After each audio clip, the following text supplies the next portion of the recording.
Mary meet Annie here.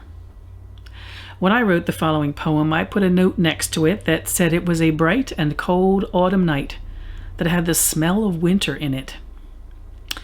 And indeed, it's a very late autumn into winter kind of poem.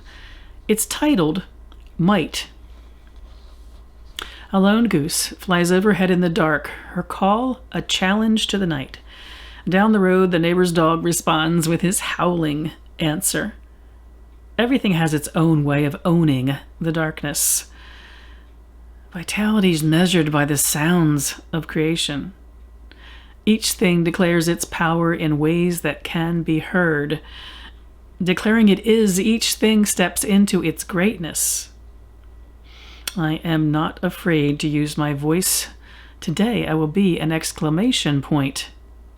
I celebrate the cacophony of life. You might wonder what a poem about might has to do with the subject of today's reflection, which is speaking from the heart, but I'll get there. I'm always surprised when this poem turns up in my reflections, as my reflections of this time of the year are so often about silence and quiet late in the season of water. When this reflection comes along, it reminds me to make a noise. And I swear every time I return to this reflection, something comes up within a couple of days where I needed it.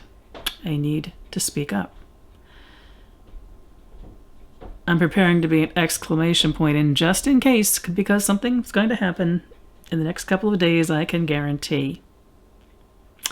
In the season of water, my exclamation point, though, is heart-shaped. And many decades ago, a wise woman told me that the season of water is a good time to speak. I told her that confused me because it seemed to me that it was a time of silence. Her response was that in the season of water, we speak with our heart, not with our heads. Sometime after that, those of us who were her students spent an evening talking from the heart. My reflections for today have a summary of some of the things we decided were how to do that. And they are, before anything, listen. Heart speak, and that's what we decided to name this kind of talking from the heart. Heart speak doesn't jump right in. Speak only to those who will hear you. Heart speak protects you from wasting your words. Speak from balanced emotions. Heart speak does not speak from an extreme. Is there a reason to speak? I have here heart speak is very zen. Nothing without a purpose behind it, I suppose.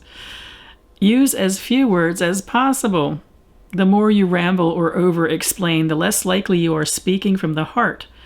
Heart speak is brief and to the point, but it is never blunt.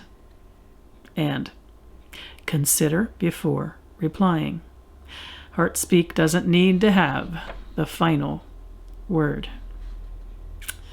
In the years since, I've added one thing to the list that came out of a conversation at a different time and with different people. Sometimes, heart speak chooses not to speak. Mind you, I'm not saying there isn't a place to speak from the head or the mind or from the place of any abiding passion of extremes. We have other seasons for that.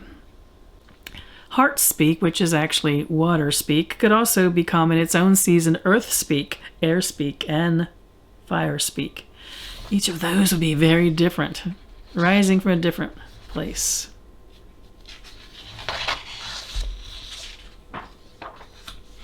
So in this season of water, I am always prompted by this reflection to consider my words and whether they're coming from my heart.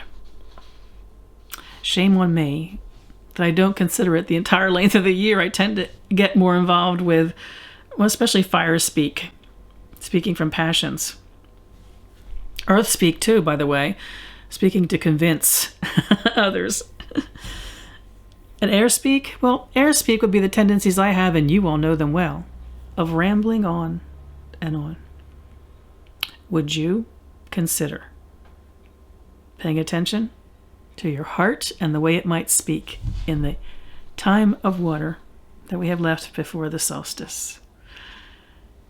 I wish you all mirth and reverence in this season of Samhain. Merry part.